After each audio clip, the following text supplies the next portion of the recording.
GD का previous year है। अब ऐसे क्वेश्चन कौन कराएगा, ऐसे क्वेश्चन करो तभी चीज़ आएंगी, कोई टीचर नहीं कराता। लास्ट तक देखना, ऐसे ऐसे क्वेश्चन आएंगे कि आप सोच में पड़ोगे कि हाँ ये चीज़ मतलब कहाँ से हमसे पूछी जा रही है, कहाँ से चीज़ें आ रही हैं। ठीक है, तो देखिएगा क्या कह रहा है क्वेश्चन। एक स्थिर जल में एक नाव की चाल 9 किलोमीटर, जबकि धारा की चाल इतनी। एक आदमी 105 किलोमीटर दूरी 105 किलोमीटर दूर एक स्थान पर जाता है, फिर वो अपने प्रारंभिक स्थान पर लौटता है।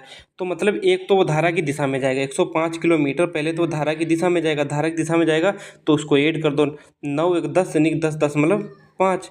तो यहाँ से पॉइंट हटाओगे तो उधर जीरो आ जाएगा, तो इधर कितना आ जाएगा 10 घंटे।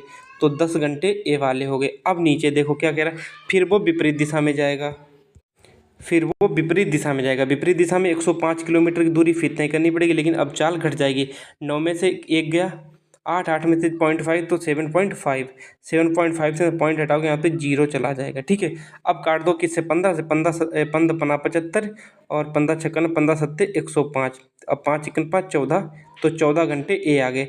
और टोटल टाइम हमसे पूछा गया कुल समय, तो 14 घंटे ए वाले और 10 घंटे ए वाले, तो कितने हो जाएंगे 24 घंटे। इसका आंसर आ गया। ठीक है, हम ऐसे ही जल्दी से जल्दी क्वेश्चन करा देंगे जिससे आप लोगों का टाइम वेस्ट ना हो। एक फुटकर विक्रेता क्या कह रहा है, कुछ सामान खरीदा, उसने 1/3 भाग कर 15% की हानि पर बेचा। देखो टोटल भाग मान लो 3, जब परसेंटेज पूछा जाए तो रियल वैल्यू की कभी भी जरूरत होती नहीं। 1/3 है तो टोटल मान लो 3 भाग, हमने 3 भाग यहाँ पे लिख लिए। ध्यान से देखना 3 भाग क्या कह रहा है, 1/3 इसका, 3 का 1/3 कितना हो जाएगा, एक कितने पे बेचा 15% की हानि पर बेच दिया, -15% लिख दो। ठीक है, अब क्या कह रहा है कि शेष को कितने लाभ पर बेचा, शेष मतलब 2 बचा हुआ 2 है, कितने लाभ पर बेचे, यहाँ पे मान लो x लाभ पे बेचे, तो उसे टोटल लाभ कितना हो जाए, टोटल लाभ इसे कितना हो जाए 15%, 15% हो जाए ना, तो यहाँ पे लिख लो।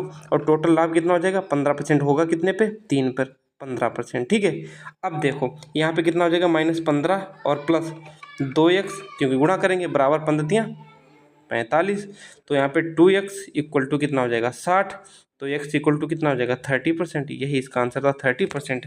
ये सीधा सीधा मेथड होता है, रेशियो मेथड, जिससे हम क्वेश्चन कर सकते हैं। यहाँ पे 3 और 15 तो था ही था, 3 और 15, क्योंकि ओवरऑल हमें देखना था। यहाँ पे माइनस लग रहा है क्योंकि 1/3 पे 2 पे हमें निकाला, तो दूसरे पे मान लिया हमने x, तो 30% इसका आंसर आ गया। अब देखो कितना, एक सोफा सेट 10%, 5%, 2% क्रमिक छूट पर विक्रय किया जाता है, तो सोफा सेट का शुद्ध विक्रय मूल्य क्या था कि ये थी, उसका क्रय मूल्य कितना, क्रय मूल्य कितना 18,000। पहले 10% की छूट मतलब 90/100। ठीक है, फिर वह 5% की छूट यानी 95/100, फिर वह कितनी छूट देता है 98/100। ठीक है, तो कितने जीरो कट जाएंगे, देखो 2 जीरो 2 जीरो 2 जीरो 4 जीरो, यहाँ पे 4 जीरो कट गए। ठीक है, अब ऊपर बचा कितना, 18 नेमा कितने होते हैं 162, 162 मल्टीप्लाई बाई 95 मल्टीप्लाई बाई 98/100, यही तो होता है। अब इनका जब गुणा भाग करोगे, जब इनका गुणा भाग करोगे तो जो इसका आंसर आ जाएगा ए वाला। ठीक है, पूरा पूरा आंसर इसका आ जाएगा। अब इस क्वेश्चन को आप होते तो गुणा करते, लेकिन मैं होता इसका गुणा नहीं करता, इसका हम डिजिटल सम निकालते। देखो यहाँ पे इसका डिजिटल सम कितना हो रहा है, सबके चेक करने से अच्छा है सीधे ऑप्शन के चेक करो, आपको पता चल जाए। 5 1 6 और 8 14 और 2, 14 और 2 कितने हो गए 16, और 16 2 18, तो 18 हो गई। ऊपर का देखो कितना 6 1 7 2 9। अब 9 का किसी में भी गुणा कर दो उसका हमेशा डिजिटल सम 9 ही आएगा। देखो यहाँ पे भी डिजिटल सम 9 आ रहा है, यहाँ पे भी डिजिटल सम 9 आ रहा है। अब देखो 9 5, जब इसमें जैसे 9 आ गया, जब इसमें किसी का जैसे कोई भी संख्या हो उसमें 9 से गुणा कर दो तो उसका डिजिटल सम हमेशा अपने आप 9 आ जाएगा। तो इसका ही तो डिजिटल सम 9 आ रहा, तो इसका मतलब ऑप्शन 3 इज राइट। अगला देखो, पहली और दूसरी में, फर्स्ट में क्या है, फर्स्ट में क्या 3 और 4, 3 और 4, और सेकेंड में क्या अनुपात है 2 और 5, यही तो है। और पहली में तांबे और सोना, ऊपर तांबा और सोना को ऐसे लिख लो, यहाँ पे तांबा और सोना। ठीक है, तांबा और सोना। अब क्या कह रहा है कि पहले में कितना है 14, तो यहाँ पे 7 2 3 4 3 7, 7 की वैल्यू यहाँ पे 14 दी गई है, 7 की वैल्यू 14, तो 1 की वैल्यू कितनी हो जाएगी 2 हो जाएगी। अब इसमें 2 से मल्टीप्लाई, 3 दूना 6 4 दूनी 8 हो गया इतना। अब आगे क्या दिया गया है, 3 2 5 2 7, 7 की वैल्यू 21 दी गई, 1 की वैल्यू कितनी हो जाएगी 3, तो यहाँ पे गुणा कर दो 3 से, तो कितना आएगा 3 दून 6 और 3 5 15। ठीक है, फिर इनको ऐड कर दो 6 6 12 और 15 8 23, तो तांबे और सोने का उल्टा अनुपात पहुंचा गया, यानी कि 23 और 12 इसका आंसर हो जाएगा। ठीक है, वो सॉरी 12 और 23, ये वाला answer option D is right, 12 और 23। ध्यान से देखना, देखो आगे पीछे कर देते हैं। अब इस क्वेश्चन को देखिएगा बहुत ध्यान से। इस क्वेश्चन को क्या कह रहा है, पी किसी कार्य को 200 दिनों में कर सकता है। पी किसी कार्य को 200 दिनों में कर सकता है और क्यू उस कार्य को 100 दिनों में कर सकता है। कितने? 100 दिनों में। तो इनका एलसीएम यहाँ पे हो जाएगा क्या, क्यू और आर कर पाते हैं, क्यू प्लस आर कर पाते हैं कितना, 100 दिनों में। तो इनका एलसीएम कितना हो जाएगा, 200। तो 200 इक्न 200, 100 दूना 200। अब देखो क्या कह रहा है आगे, ध्यान से क्वेश्चन को। क्या कह रहा है, पी क्यू आर ने एक साथ आरंभ किया और 40 दिनों तक कार्य किया। देखो यहाँ पे कितना था, पी 1 यूनिट कर रहा था कार्य, और तीनों को देख लोगे पी क्यू आर की, तो यूनिट कितनी हो जाएंगी, 3, और 40 दिनों तक करते हैं तो टोटल कार्य कितना, 120 कार्य खत्म कर देंगे। 120 कार्य खत्म कर देंगे तो इसको हम डिलीट कर रहे हैं। 120 कार्य खत्म हो गया। अब कार्य तो टोटल 200 था, तो बचा कितना कार्य, 80 कार्य आपका बचा है। आगे क्या कह रहा है कि क्यू ने कार्य छोड़ दिया, क्यू को हटा दीजिएगा, क्यू ने कार्य छोड़ दिया और पी तथा आर ने कार्य किया, पी तथा आर ने कार्य किया कितने दिन में, 40 दिन में। 40 दिन में कार्य किया। तो यहाँ पे पी प्लस आर की वैल्यू कितनी हो जाएगी, पी प्लस आर की वैल्यू क्या हो जाएगी, 40। यहाँ पे काटो, 40 के 40, 40 दोनों 80, तो किधर आ जाएंगे, 2 इधर आ जाएंगे। अब ध्यान से देखो, पी की वैल्यू 1 थी यहाँ पे और टोटल 2 दिया गया, तो आर की वैल्यू भी 1 हो जाएगी, 1 हो जाएगी, यानी कि जो आर की क्षमता है वो 1 आ जाएगी। अब पूछा क्या गया, क्यू अकेले कुल कार्य कितनों दिनों में कर सकता है। अब आर की क्षमता यहाँ पे देखो, आर की वैल्यू आ गई 1, तो यहाँ पे टोटल 2 दी गई थी, तो क्यू की वैल्यू कितनी आ जाएगी, 1। अब पूछा गया है कि क्यू अकेले टोटल कार्य कितने दिनों में करेगा, तो 200/1, यानी कि 200 दिन में कार्य कर देगा। ठीक है, अब नेक्स्ट क्वेश्चन देखो, थोड़ा टाइम लग सकता है, बाकी हम बहुत जल्दी कोशिश करेंगे कराने की क्वेश्चन। क्या कह रहा है, एक दुकानदार 10% की छूट देता है, उसे 10% का लाभ प्राप्त होता है। देखो पहले 10% छूट देता है, एमपी और एसपी 10% की छूट देगा तो 10 की चीज़ 9 में आएगी। और फिर क्या कह रहा है, उसे 10% का लाभ होता है सीपी, यानी कि 10 की चीज़ 11 में जाएगी। यदि हम नीचे मल्टीप्लाई बाई 9 कर दें, ऊपर मल्टीप्लाई बाई 11 कर दें, ठीक है, तो यहाँ पे कितना आ जाएगा, इधर भी 9 से मल्टीप्लाई करना पड़ेगा, तो ऊपर यहाँ पे भी 99, यहाँ पे भी 99, समझे, तो यहाँ पे भी 99, तो यहाँ पे भी तो 11 से गुणा होगा। अब देखो जब यहाँ पे 10 और 11 का गुणा करोगे तो कितना आ जाएगा, 110, तो सीधे सीधे 110 लिख दो। यहाँ पे जब गुणा करो 11 और 9 का तो कितना आ जाएगा, 99। ठीक है, अब जब यहाँ पे करोगे गुणा, ये तो 99, 11 99 नीचे है तो सेम ही था, और जब यहाँ पे करोगे 10 और 9 का गुणा तो कितना आ जाएगा, 90। ठीक है, तो यहाँ पे आ जाएगा 90। अब कह रहा है कि उन्हीं शर्तों पे ये उसने 25% की छूट दी, 110 पर उसने 25% की छूट दे दो। 110 पर 25% छूट मतलब 75/100। देखो 0 से 0 काट दो, 0 से 0 काट दो, अब काट दो किससे, 5 से, 5 दूना 10 और इधर कितना, 15×75, 15 और 11 का गुणा कितना होता है, 165, 165/2। तो इनका जो भाग करने पे आ जाएगा 82.5 आ गया। ठीक है, अब 82.5 क्या आ गया, उसका छोड़ देने के बाद एसपी, अब आपका 82.5 आ गया उसका एसपी, और सीपी कितना था, 90। तो कितना घाटा हो रहा, घाटा कितना हो रहा है 82.5 पर, हमें लग रहा 7.5 आ रहा, नहीं 82.5 आ रहा, तो कितना बटे 90 मल्टीप्लाई बाई 100, यही आ रहा है। ठीक है, देखो 0 से 0 कट गया और इधर का गुणा करोगे तो पॉइंट हट जाएगा, तो 75/9, 75/9 की वैल्यू होती 8.33, और यही इसका आंसर था, 8.33 की हानि हो रही थी। अब अगला क्वेश्चन देखो क्या कह रहा है कि सबसे बड़ी संभावित लंबाई ज्ञात की जिसका 8 मीटर 75 सेंटीमीटर, तो सेंटीमीटर में दी गई है तो सबको सेंटीमीटर में चेंज कर दो, यानी कि 8 मीटर 75 सेंटीमीटर के क्या हो जाएगा, 875 सेंटीमीटर। अब आगे क्या हो जाएगा, 101.7 मीटर, तो 175 सेंटीमीटर हो जाएगा, क्योंकि 100 से गुणा करोगे। इधर 1220, यानी कि 1220 सेंटीमीटर। ये संख्या 5 से कटेगी। ठीक है, ये संख्या 5 से कटेगी, इनका HCF निकालना, और इसका HCF कितना आ जाएगा, 5, और यही इसका आंसर हो जाएगा 5 सेंटीमीटर। ठीक है, अब इस वाले क्वेश्चन को देखिएगा, क्या कह रहा है कि सोहन ने चक्रवृद्धि ब्याज पर 220% की वार्षिक दर से धन उधार लिया और चक्रवृद्धि ब्याज संयोजित हो रहा था। 3 समान किस्तों में उसने चुकाया, तो 20% की वैल्यू क्या होती है, 1/5, 20% की वैल्यू 1/5 ही तो होती है, यानी कि 5 की चीज़ 6 हो रही है। फिर इसका स्क्वायर करते हैं, 5 स्क्वायर का 6 का स्क्वायर, और फिर 5 का क्यूब का 6 का क्यूब करते हैं। अब ऊपर बराबर करने के लिए यहाँ पे 6 का गुणा, यहाँ पे 6 का स्क्वायर का गुणा, तो यहाँ भी 6 स्क्वायर हो जाएगा, 6 स्क्वायर यहाँ पे मल्टीप्लाई बाई 6 हो जाएगा, तो यहाँ तो सेम टू सेम रहेगा। अब देखो यहाँ पे जब छछरंग 36, यहाँ पे देखना छछरंग 36 पंचे, इसको काटने के बाद 36 पंचे कितना हो जाएगा 180, तो इसकी जगह पर 180 लिख दो। यहाँ पे 55 25 छंगा 150, तो यहाँ पे कितना आ जाएगा 150। आप तो देख चुके कैसे आ गया 150। यहाँ पे नीचे वाला कितना आ जाएगा 125, ठीक है 125। अब यहाँ पे सब हर जगह पे देखो 216 आ जाएगा, यहाँ पे भी 216 आएगा, यहाँ पे भी 216 और यहाँ पे भी 216, तो सीधे सीधे 216 216 और 216 लिख दीजिएगा। प्रत्येक किस्त कितने की आ गई, प्रत्येक किस्त आ गई 216 की, उनका योग कितना आ गया 5, 8 5 13 और 2 15 के 5, हासिल लगाए 455। और इनकी जो प्रत्येक किस्त की वैल्यू यहाँ पे दी गई आपको, ध्यान से देखना, यहाँ पे प्रत्येक किस्त की वैल्यू देगी 1250, यानी कि 1250 दिया गया, प्रत्येक किस्त की वैल्यू कितनी थी 216, तो बटे 216, और हमें निकालना कितना है राशि, यानी कि निकटतम धन मल्टीप्लाई बाई 455, और जिनका गुणा भाग करोगे तो 2633 इसका आंसर आ जाएगा। ठीक है, क्वेश्चन हो गया है वाला। गुणा तो भाग आपको सीखना ही पड़ेगा, कभी सिखाएंगे। एक निश्चित धनराशि पर 2 वर्षों की 4% चक्रवृद्धि की दर से साधारण चक्र अंतर इतना है, यानी कि अंतर के 80 बराबर, अंतर बराबर P R square upon 100 square होता है, तो आर स्क्वायर का मतलब 4 हो गया 16/100 स्क्वायर, 100 मल्टीप्लाई बाई 100, तो यहाँ पे कितना हो जाएगा 16 पंचे 80, तो पी की वैल्यू कितनी हो जाएगी 50,000, यही इसका आंसर आ गया। अगला क्वेश्चन देखो क्या कह रहा है। देखो एक अंकित मूल्य इतना है, तो इसका फार्मूला एक आपने पढ़ा होगा एम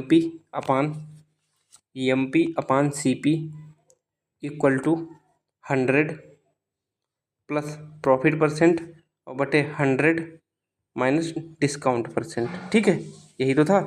अब देखो एम पी आपको कितना दिया मार्के अंकित मूल्य पर लेने के लिए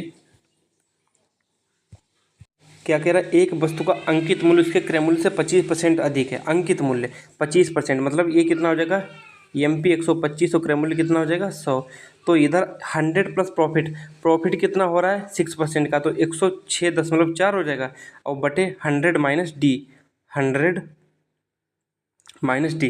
अब इसको काटम पीटी 25 चौके 125 पंचे 125, जब इसको सॉल्व करोगे तो डी की वैल्यू आ गई 15%। ठीक है, इसको सॉल्व कर लेना, आ जाएगा इसका आंसर। आगे क्या कह रहा है, ए और बी के बीच में चुनाव हुआ, तो मान लो ए और बी के बीच चुनाव हुआ, तो हमने क्या मान लिया 100, जो टोटल वोट पड़े वो 100% पड़े। इधर कर लो ए और इधर कर लो बी। ठीक है, आगे क्या कह रहा है कि यदि ए को कुल मतों के 8% से हराया, ए को कुल मतों के 8% से हराया, जब भाई ए को 8 मतों से हराना, तो देखना कि तो ए को x यदि वोट मिले होंगे तो बी को x+8 मिले होंगे। मान लो कि ए को x मिला। अब देखो क्या कह रहा है, ए को कुल मतों के 8% से हराया, देखो ए को कुल मतों के 8% से हराया या नहीं हराया, देखो अंतर 8% आ रहा है कि नहीं आ रहा। अब देखो इसका योग कितना हो जाएगा 2x + 8 = 100, और x की वैल्यू यहाँ से आ जाएगी 46%। जब x की वैल्यू 46% आ गई, अब आगे यही चीज़ कहा गया है कि जो 46, तो b को कितना मिलेगा, नीचे वाला डिलीट करते हैं, जो b को मिलेगा, इसको मिलेगा 46 और इसको मिलेगा 54, और 54% की वैल्यू आपको दी गई, किसको b को, तो उसने b को इतने मत प्राप्त थे 54%, 162 और डबल 0, तो 1% की वैल्यू कितनी हो जाएगी 54 152 300। अब पूछा क्या गया है कि ए को बी ने कितने मतों से हराया। अब देखो कितने मतों से हराया, 8% से हराया, तो मल्टीप्लाई बाई 8 कर दो, तो इसका आंसर कितना हो जाएगा 2400, 8 2400 आंसर आ गया। इस क्वेश्चन में कुछ खास था ही नहीं, बस हमारी समझ से बाहर ये चीज़ें थीं। 7 संख्याओं का औसत इतना है, देखो 7 संख्याओं का औसत इतना है 149 490 में से इन सबको जोड़ के घटा दो, वही आपकी 7वीं संख्या आ जाएगी। नेक्स्ट क्वेश्चन देखो, इसमें कुछ ज़्यादा हमने करना भी नहीं सोचा है। एक समकोण त्रिभुज का क्षेत्रफल इतना 42 सेंटीमीटर, इसका आधार का लंब इतना है। देखो समकोण त्रिभुज का क्षेत्रफल क्या होता है 1/2 बेस इंटू हाइट, और इसका जो दिया गया क्षेत्रफल 42, 1/2 बेस आपको पूछा गया, और हाइट आपको दी गई 10 सेंटीमीटर बराबर 42। तो क्या हो जाएगा बी बराबर 42 दूना 84/10 तो बराबर 8.4 इसका आंसर आ जाएगा।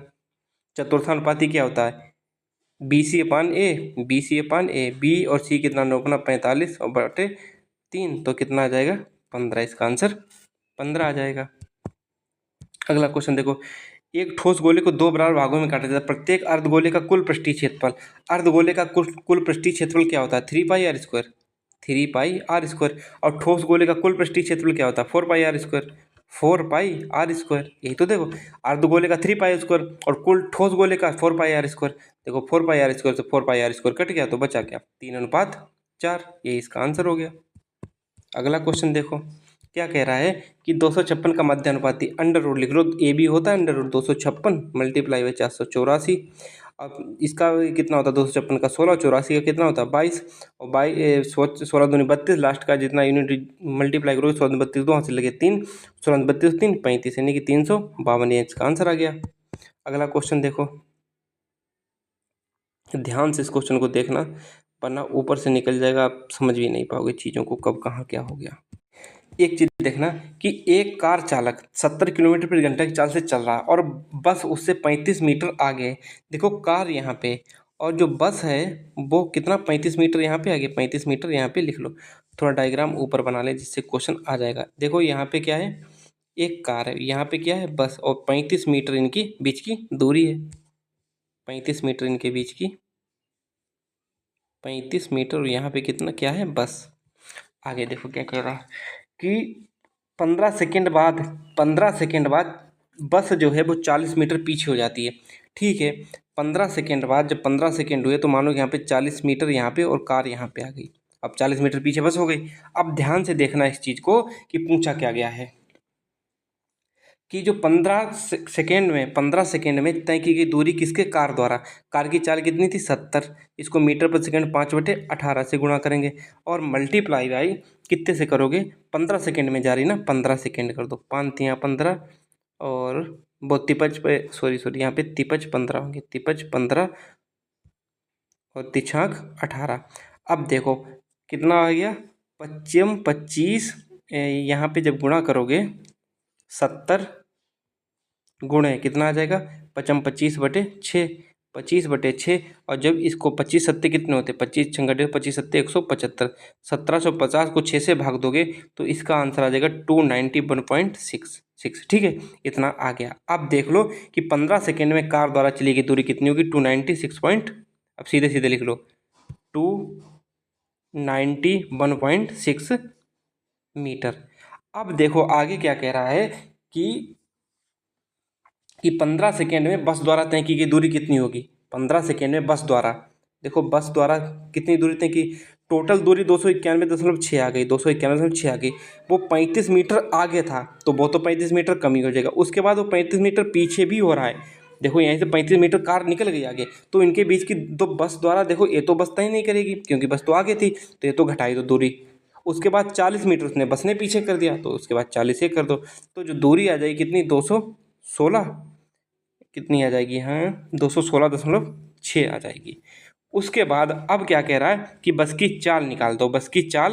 अब बस की चाल निकाल दो चाल कैसे निकालोगे दूरी आ गई और 15 सेकेंड समय नहीं लिया बटे 15 और मल्टीप्लाई बाई 18/5 क्यों क्योंकि मीटर प्रति सेकेंड था इसे किलोमीटर प्रति घंटा बदलने के लिए 18/5 से गुणा करना पड़ेगा और इस चीज़ को डिलीट कर दो और जो आपका जो आंसर आ जाएगा वो 52.52 किलोमीटर प्रति घंटा आ जाएगा। ठीक है इस क्वेश्चन को बहुत थोड़ा लंबा था समझाने में थोड़ी सी दिक्कत गई हो तो इसे दोबारा देखना समझ में आ जाएगा। ए और बी एक कार्य को क्रमशः 18 और 12 दिन में पूरा कर सकते हैं। ए 18 दिन में कर सकता है बी 12 दिन में कर सकता है। इसका एलसीएम कितना 36 18 दूनी 36 होते हैं 18 दूनी 36 और 12 3 36। आगे क्या कह रहा है कार्य पूर्ण होने तक भी एकांतर दिनों से कार्य करते ए पहले दिन कार्य शुरू करता है पहले दिन ए 2 करता है और फिर दूसरे दिन बी कितना करता है 3 तो 2 दिन में कार्य कितना हो रहा है 5 तो इसमें 5 सत्ते 35 मल्टीप्लाई बाई 7 कर दो मल्टीप्लाई बाई 7 कर दो तो कितना हो जाएगा मल्टीप्लाई बाई यहाँ पे जब 7 करोगे मल्टीप्लाई बाई 7 तो 7 दूनी 14 दिन में कितना होगा 35 काम और काम अब कितना बचा है 1 काम इतना बचा है 1 और अब हमें कराना किससे ए से बटे 2 कर दो तो कितना 14 दशमलव 5, क्योंकि इसका मान कितना आधा, तो 14.5 इसका आंसर आ जाएगा। अगला क्वेश्चन, दो दलों ने एक चुनाव लड़ा, ए और बी ने कुल 16, ए देखो टोटल 100 मत थे, ए और बी चुनाव लड़ा। अब आगे क्या कह रहा है कि दल ए ने दल बी से कुल मतों के 16% अधिक मत प्राप्त किए। दल ए ने, इसको यदि x मान लो तो x + 16 हो जाएगा दल ए का। क्यों? क्योंकि दल ए ने दल बी से 16% अधिक मत प्राप्त किए। अब यहाँ पे देखो टोटल तो 100% थे और यहाँ पे 16% अधिक, तो 2x + 16 = कितना हो जाएगा 100। तो यहाँ पे जब x की वैल्यू निकालोगे तो कितना आ जाएगा 82। 82 इसका आंसर x की वैल्यू आ गई। जब वहाँ पे x की वैल्यू 82 आ गई, तब यहाँ पे x की जगह पे 82 रख दो, 42। अब जब यहाँ पे रखोगे तो यहाँ पे कितना x की वैल्यू 42 रखोगे तो कितना आ जाएगा 42 और 16, जो कुछ भी है 42 हमें निकालना नहीं, इतने रखा रहने तो हमें b की वैल्यू मिल गई। अब आगे क्या कह रहा है, b को इतने मत प्राप्त हुए, b की वैल्यू कितनी 42%, तो 42 की वैल्यू कितनी आ गई 252 और 0 0, तो 1% की वैल्यू कितनी आ गई 42 छंगा होते हैं ना, 42 छंगा 252, तो कितना आएगा 600। अब पूछा क्या कितने मतों से हार गया, कितने 16%, 16 में तो इसको ज़्यादा मिला था और 16% से ही हार गया, तो मल्टीप्लाई बाई 16 यानी 106 96, और 96% इसके आंसर आ जाएगा। इसको तो सीधे सीधे लिख लो 45 235 माइनस 45 और बटे क्या करते हैं, ऊपर जितने भी जिनके ऊपर बार होते हैं उतने 9 लिख लेते हैं, जिन पे बार नहीं होता उतने 0 लगा देते हैं। ठीक, घटाने बढ़ाने के बाद जो भी आंसर आए, हमें लगता है 4519 बटे 9990 आंसर इसका आ जाएगा। अब अगला देखो क्वेश्चन, ये क्वेश्चन बहुत सरल, बस आप लोग छोड़ दिए होंगे वो अलग बात है। मार्च में एक दुकानदार ने जीन्स की खरीद पर 20% छूट और कोट की खरीद पर 12% की छूट थी। अब देखना कि यदि ये कहाँ गया, एक साथ केवल SBI कार्ड से भुगतान करने पर 5% की अतिरिक्त छूट भी दे रहा है। आनंद 1200 रुपये के अंकित मूल्य जीन्स और 45 रुपये के अंकित मूल्य पर कोट खरीदा। ये जो है HDFC कार्ड से माध्यम से भुगतान कर रहा है। यहाँ पे क्या कहा गया SBI, लेकिन यहाँ पे दिया HDFC, तो जो 5% की एक्स्ट्रा छूट है वो नहीं मिलेगी आपको। ठीक है, तो 1200 तो ये रुपये हो गए, 1200 पे उसने कितने 20% की छूट दी, तो 20% मतलब 80 बटे 100, तो कितना 12 × 96 960 की उसने बेच दी। उसके बाद क्या कह रहा है कि 4500 पे उसने 12% की छूट दी, 4500 पे उसने कितनी 12% की 88 बटे 100। जब यहाँ से 0 0 काट दोगे, 0 0 काट दोगे, ठीक है। 45 दूना 90, 45 चौके 180 और 45 अट्ठे कितने होते 360, 45 अट्ठे 360, और जब इनका गुणा करोगे 45 और 88 का, 45 और 88 का जब गुणा करोगे तो कितना आ जाएगा वैल्यू इसकी 3960। 3960 ये आगे और 960 ये आगे, तो उसे भुगतान कितना पड़ा 4920 का उसे भुगतान करना होगा, जो कि आंसर आपका 4920 ऑप्शन ए में दिया है। ठीक है, option A is right. Next question देख लीजिएगा क्या कह रहा है। अखिल एक कार्य को 26 दिनों में पूरा कर सकता है। अखिल जो है वो एक कार्य को 26 दिनों में पूरा कर सकता है। साक्षी और अखिल दोनों, साक्षी और अखिल दोनों मिलकर उस कार्य को कितने 20 दिनों में पूरा कर सकते हैं। जो इसका LCM आ जाएगा वो 13 130 मान लें, 130 यानी कि 13 गुणे 2, इधर क्या हो जाएगा 10 गुणे 2 यानी कि कितना आ जाएगा इसका LCM 130 दूना 260, जो इसका LCM आ जाएगा वो कितना आ जाएगा 260, तो 26 दहामन और 20 कितना आ जाएगा 13। ठीक, अब क्या कह रहा है कि उन्होंने एक साथ शुरुआत की, लेकिन साक्षी 6 दिन कार्य छोड़ के चली गई। उन्होंने शुरुआत की 23 कार्य पर डे हुआ, 6 दिन में हुआ, तो कितना होगा 36 18 का 8 हासिल लगा, 1 6 दूनी 12 13 138 कार्य आपका हो गया। तो अब कार्य कितना बचा, कार्य बचा 10 में से 8 गया 2 और 6 5 में से 3 गया 2, और इधर कितना बचा 22 कार्य बचा 122। 6 दिन कार्य हो चुका था, कार्य बचा 122। अब किसने छोड़ दिया है साक्षी ने। अब ज्ञात कीजिए कि अखिल शेष कार्य को कितना दिन में पूरा करेगा। अखिल करता है 122 कार्य और कितने दिन में 10 दिनों में, 10 दिनों में। ठीक, अब कितना हो जाएगा ये 62/5 दिनों में शायद हो जाएगा इसका कार्य।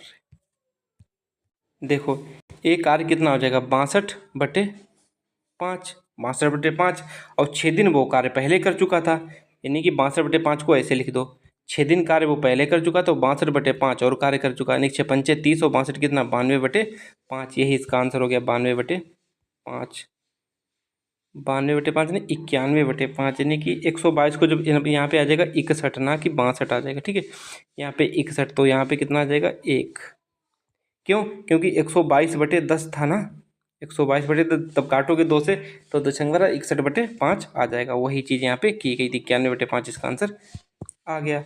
अब क्या कह रहा है, 24 महिलाएं कार्य को 16 दिनों में कर सकती हैं, 24 महिलाएं कार्य को 16 दिनों में कर सकती हैं, तो 32 महिलाएं कितने बटे 32 करो, 16 दूनी 32, 2 × 2 12 दूनी 24, तो इसका आंसर 12 आ जाएगा।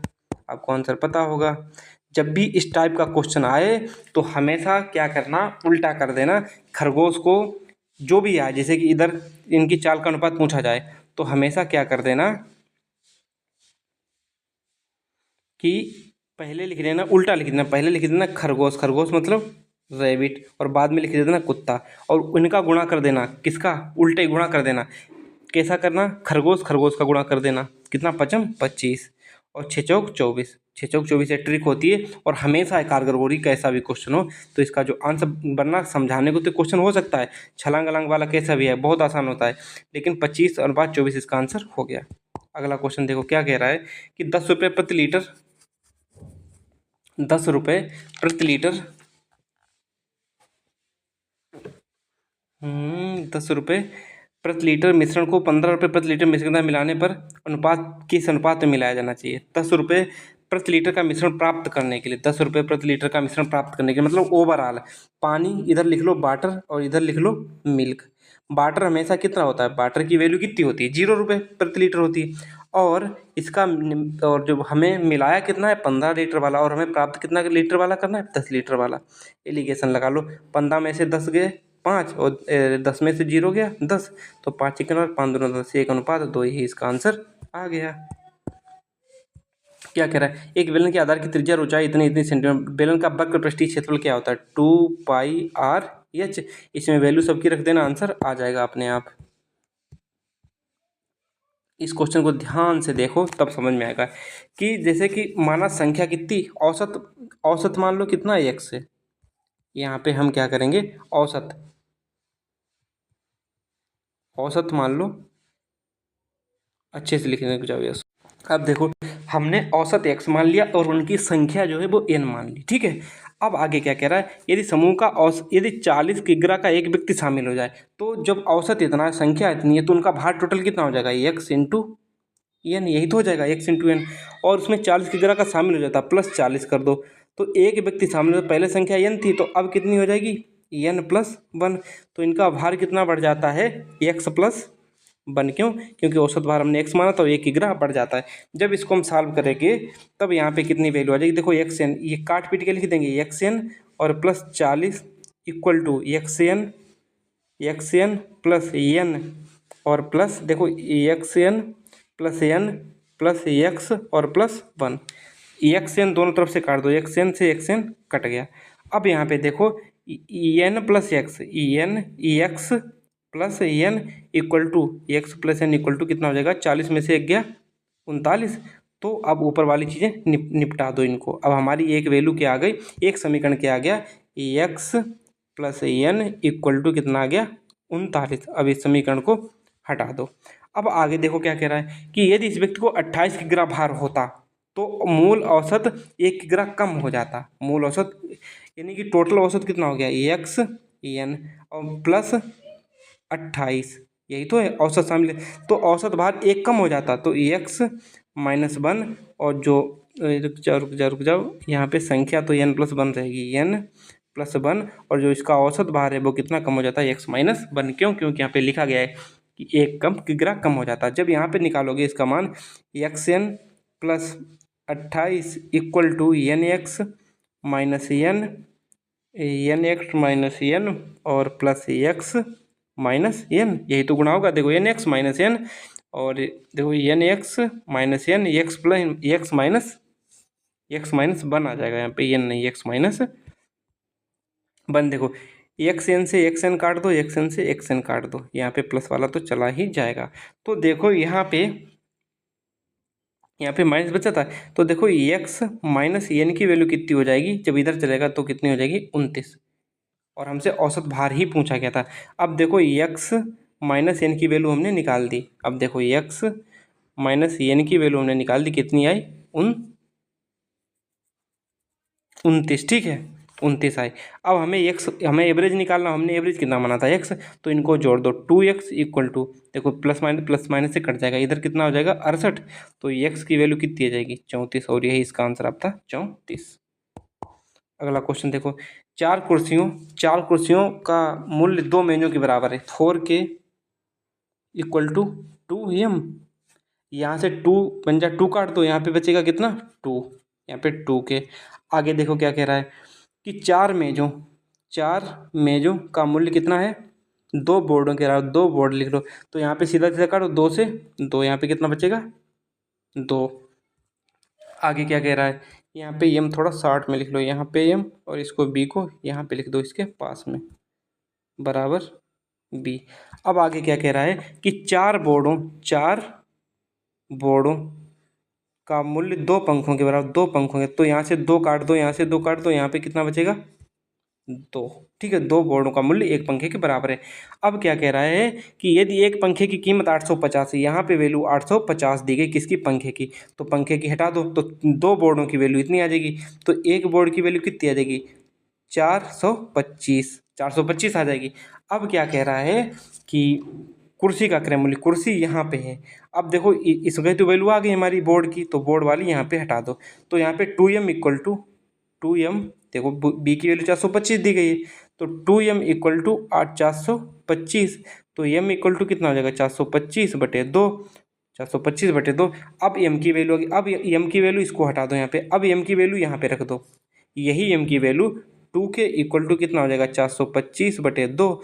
तो k की वैल्यू कितनी हो जाएगी, 425/2 दूना 4। अब जब इनका गुणा भाग करके आंसर इनका निकालोगे, तो जो आंसर आ जाएगा 106.25। ठीक।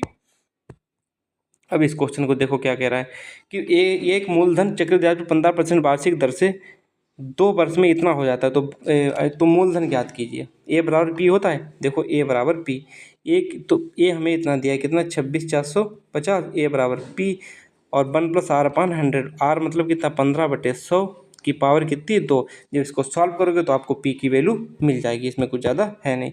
ये भी क्वेश्चन कर लोगे, इसमें तो 17/7 आंसर आ ही जाएगा इसका।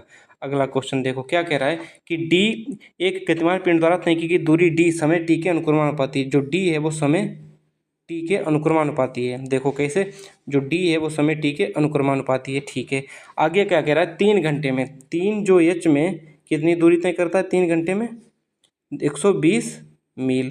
तो 1 घंटे में कितना तय करेगा, 3 चौके 12, 40 मील। पूछा गया 8 घंटे में, इसमें 8 से गुणा कर दो, 8 घंटे में 8 चौको 32, 320 मील दूरी तय करेगा। अगला क्वेश्चन देखो क्या कह रहा है, किसी धनराशि पर 2 वर्ष के लिए 5 वार्षिक दर से साधारण ब्याज 50 रुपये, जो साधारण ब्याज 5 रुपये, पी लिख लो, मल्टीप्लाई बाई आर कितना 5, और समय कितना 2/100। ठीक है, देखो 5 दूना 10, तो 1 जीरो कट गया, तो पी की वैल्यू कितनी आ गई, 500। अब ये कह रहा है कि इसी दर से और इतने ही समय में वार्षिक रूप से चक्रवृद्धि ब्याज, तो 5% पर चक्रवृद्धि ब्याज कितना होता है, 5 का सक्सेसिव कितना होता है, 5 5 10.25, इसमें मल्टीप्लाई कर दो 10.25/100, तो 0 से 0 कट गया, तो 50 और 25 पंचे 21, यानी कि 51/25 इसका आंसर आ जाएगा। गुणा भाग तो है, बाकी तो कंसेप्ट तो आप समझ गए। 1800 की चीज़ कितने बिकी, 1500 में, तो दोनों जीरो इधर के उड़ा दो, दोनों जीरो इधर के उड़ा दो, 3 18 तिपच 15, कितना घाटा हो रहा है, 1/6, 1/6 मल्टीप्लाई बाई 100, क्योंकि परसेंटेज में निकालना है, तो 50/3 इसका आंसर आ जाएगा। अगला क्वेश्चन देखो, इसका लघुत्तम समापवर्त निकालना है, कितना, 12, 120 ही इनका एलसीएम निकालना है ना, एलसीएम, तो 5 चौक 48, 24 दूना 48, कितना आ जाएगा, 480 आ जाएगा ना। मुझे लगता है 480 ही इसका आंसर सही होगा। एलसीएम तो आप लोग निकाल ही लेते हो। ये ध्यान से देखना, एक पुलिसकर्मी यहाँ पे पुलिस और यहाँ पे चोर, इनके बीच की डिस्टेंस कितनी 380 है। अब 380 डिस्टेंस को ख़त्म करने के लिए ये 30 से भागता है पुलिस और ये कितने से 25 से भागता है। तो 380 जो है पकड़ लेगा कब चोर, जब 380 की दूरी खत्म हो जाएगी। तो कितना 5, ठीक है। अब 5 से भाग दे दो, 5 सत्ते 35, 5 छक्का 30, तो ये इसका आंसर कितना आ जाएगा, कब पकड़ लेगा, 76 सेकेंड में पकड़ लेगा। ये इसका आंसर हो गया। अगला क्वेश्चन देखो क्या कह रहा है, 2 साड़ियाँ और 4 कमीज, 2 साड़ियाँ प्लस 4 कमीज का मूल्य कितना है, 1600। तो यहाँ पे 2 से भाग दे दो, 1 साड़ी प्लस 2 कमीज का मूल्य कितना आ जाएगा, 800, ठीक है। अब आगे क्या कह रहा है कि इतनी ही धनराशि से एक साड़ी और 6 कमीज, इतनी धनराशि मतलब 1600 से। अब इनको घटा दो, माइनस माइनस माइनस, तो यहाँ पे कितना आ जाएगा 4K इक्वल टू 800। तो K की वैल्यू कितनी आ जाएगी, 400। और हमसे पूछा क्या गया है कि 12 कमीज हैं, तो 12 एक कमीज का मूल्य 400, तो 12 कमीज का मतलब बच्चों को 4800। इसका आंसर इज राइट। अगला क्वेश्चन देखो क्या कह रहा कि 100, ठीक है। एक पहले छात्र ने कितने, देखो एक छात्र ने पहले विषय में 75 प्राप्त किए और फिर दूसरे विषय में कितने प्राप्त किए, 75 86, ठीक। और टोटल उसे ओवरऑल एवरेज कितना मिला है, यहाँ पे कर दो, एक तीसरा बचा है यहाँ पे, यहाँ पे एक्स लिख लो। ओवरऑल उसे कितना मिला है, ओवरऑल उसे मिला है कितना, 68, ठीक। अब यहाँ पे 68, यहाँ से 68 कितना, 68 से कितना ज़्यादा है, ये 68 से देखा जाए तो कितना ज़्यादा है, 7।